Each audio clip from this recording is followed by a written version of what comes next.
Hi welcome back to my channel. ఈరోజు కథని జతగా 24వ భాగాన్ని వినేద్దాం.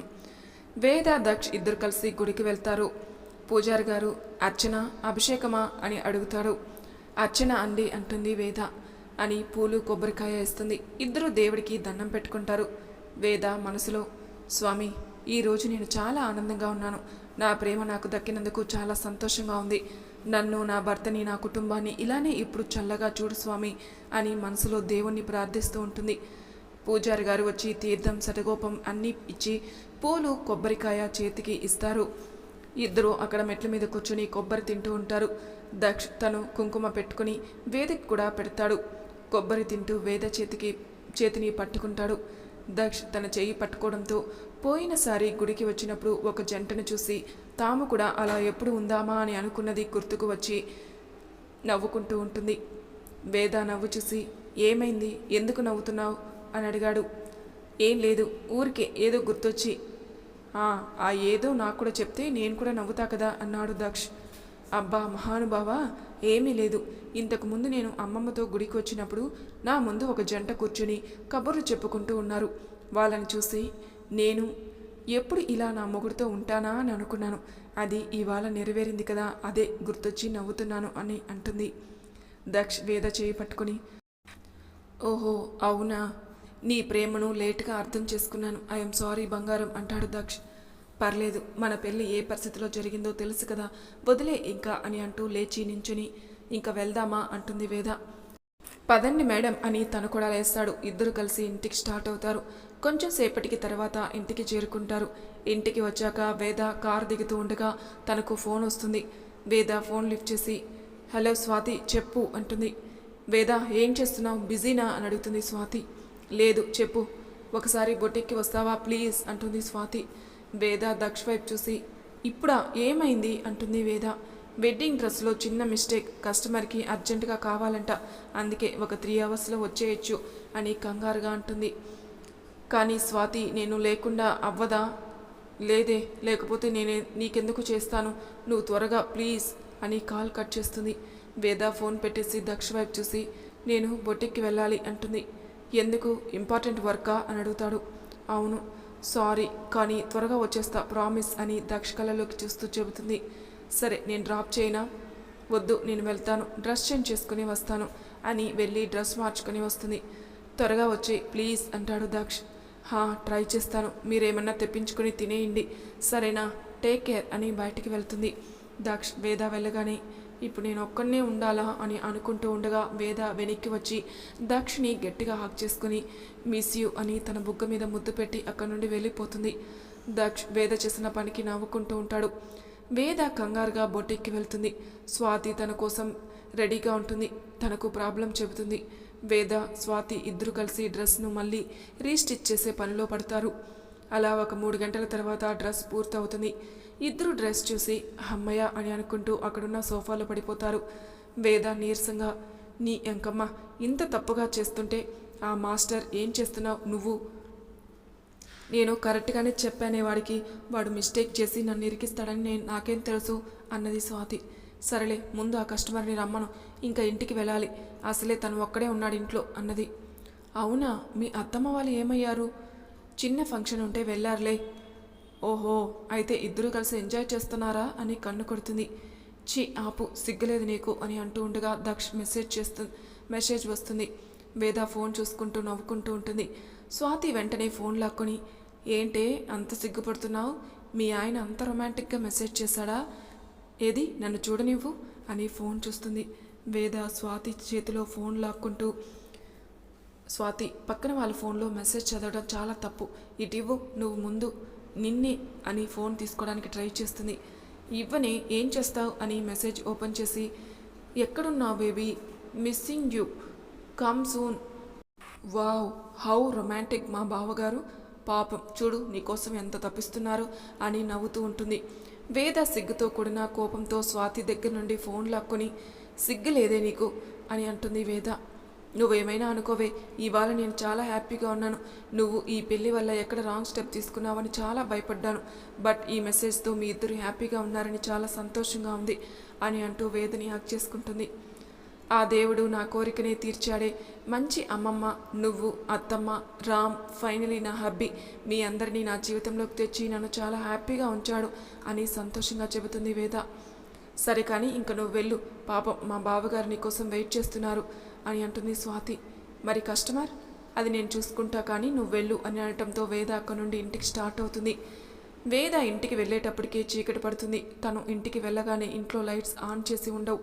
ఇదేంటి, ఇల్లంతా లైట్స్ ఆఫ్ చేసి ఉన్నాయి, ఆయన ఎక్కడా అని ఆలోచిస్తూ డోర్ ఓపెన్ చేస్తుంది. డోర్ ఓపెన్ అయ్యి ఉంటుంది. డోర్ కూడా వేసుకోకుండా ఎక్కడికి వెళ్ళారు అని అనుకుంటూ లోపలికి వెళ్తుంది. ఇల్లు మొత్తం చీకటిగా ఉండడం వల్ల శ్రీవారు శ్రీవారు అని అంటూ లైట్స్ ఆన్ చేస్తుంది. ఇంతలో తనను వెనక నుండి ఎవరో పట్టుకుని కళ్ళకు గంతలు కడతారు. వేద ఒక్క నిమిషం షాక్ అయి ఎవరు ఎవరు అని అంటూ ఆ వ్యక్తిని పట్టుకుంటుంది. తనకు ఆ స్పర్శ అర్థమవుతుంది. ఆ వ్యక్తి వేద చెవులో, వేద భయపడకు నేనే అని అంటాడు దక్ష్. వేద కొంచెం రిలాక్స్ అయి, ఏంటండి ఇది, ఎంత భయపడ్డానో తెలుసా అని మాట్లాడుతూ ఉంటుంది వేద. ఏం మాట్లాడుకు అని అంటూ తనని టెర్రస్ మీదకి తీసుకెళ్తాడు. ఎక్కడికి తీసుకొచ్చారు, ముందు ఈ గంతలు విప్పండి అని అంటుంది వేద. దక్ష్ తన కళ్ళకు గంతలు విప్పి అక్కడి నుండి మాయమవుతాడు. వేద కళ్ళు తెరిచి చూస్తుంది.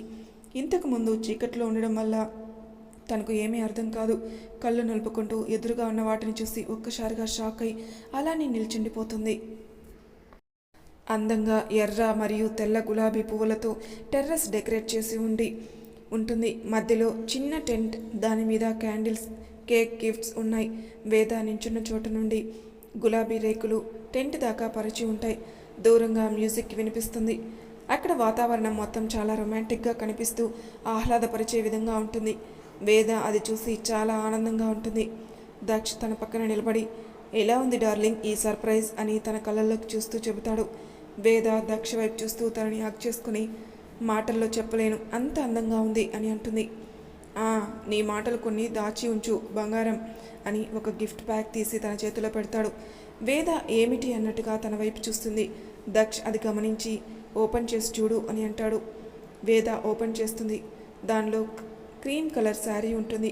వేద అది చూడగానే చాలా సంతోషంగా తన వైపు చూసి, చాలా బాగుంది, థ్యాంక్స్, తర్వాత ముందు వెళ్ళి ఈ చీర కట్టుకునిరా అని వేద తల ఊపి అక్కడ నుండి తన రూమ్కి వెళ్ళి చీర కట్టుకొని వస్తుంది. దక్ష్ వేదని అలా శారీలో చూసి షాక్ అవుతాడు. వేద దక్ష్ దగ్గరికి వచ్చి ఎలా ఉంది అని సిగ్గుపడుతూ అడుగుతుంది. దక్ష్ తన వైపు తదేకంగా చూస్తూ చాలా హాట్గా ఉన్నావు అని అంటాడు. వేద సిగ్గుపడుతూ ఉంటుంది. దక్ష్ తన చేయి పట్టుకుని టెంట్ వైపు తీసుకెళ్తాడు. వేద కేక్ని చూస్తుంది. అది హార్ట్ షేప్లో ఉన్న రెడ్ వెల్వెట్ కేక్. కమాన్ కేక్ కట్ చేయి అని తన చేతికి కత్తిస్తాడు. కేక్ ఎందుకు, ఏంటి స్పెషల్ అని అడిగింది. నిన్నటిదాకా కొట్టుకుంటూ తిరుగుతున్న మనిద్దరం ఇవాళ ఒకటయ్యాం కదా, అందుకే దాని గుర్తుగా ఈ రోజును సెలబ్రేట్ చేస్తున్నాను అని అంటాడు. వేద సంతోషంగా తన వైపు చూస్తూ, అయితే నేను ఒక్కదాన్నే కాదు, ఇద్దరం కలిసి కట్ చేద్దాం అని అంటుంది. దక్ష్ తల ఊపి తనతో కేక్ కట్ చేస్తాడు. అలా ఇద్దరు ఒకరికొకరు కేక్ తినిపించుకుంటారు. తర్వాత దక్ష్ తన వైపు చేయి చాపుతాడు. వేద అయోమయంగా దక్ష వైపు చూస్తుంది. రా సరదాగా డ్యాన్స్ చేద్దాం అని అంటాడు. వేద ఆశ్చర్యంగా, నేనేమన్నా కలకంటున్నానా, నన్ను ఒకసారి గిల్లండి అని అంటుంది వేద. దక్ష్ నవ్వుకుంటూ తన బుగ్గ మీద ముద్దు పెట్టుకుంటాడు. ఇప్పటికైనా నమ్ముతావా అని అంటూ తన చేయి పట్టుకుని డ్యాన్స్ చేస్తాడు. వేద దక్షకి అనుగుణంగా అడుగులు కలుపుతుంది. అలా ఇద్దరూ తమ చుట్టూ ఉన్న ప్రపంచాన్ని మరిచిపోయి ఒకరి కళ్ళల్లోకి ఒకరు చూస్తూ డ్యాన్స్ చేస్తూ ఉంటారు. కొంచెం సేపటికి ఇద్దరూ అలసి అక్కడ ఉన్న ఉయ్యాల్లో సేద తీరుతూ ఉంటారు. వేద దక్ష్ గుండెలపైన పడుకొని ఆకాశంలో చంద్రుని చూస్తూ ఉంటుంది. శ్రీవారు అంటుంది, చెప్పండి శ్రీమతి గారు, ఈరోజు పౌర్ణమి అనుకుంటా కదా, ఆకాశంలో చంద్రుడు చాలా అందంగా ఉన్నాడు, కానీ చుక్కలు లేవు, నీకు చుక్కలు కూడా చూడాలని ఉందా అని అడిగాడు దక్ష్. లేచి వేద దక్ష వైపు చూసి, అవును, ఆ చుక్కల్ని తీసుకొస్తారా అని అడిగింది. చూస్తావా అని అంటాడు.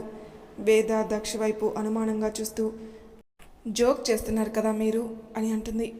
లేదు బంగారం అని అంటూ విజిల్ వేస్తాడు.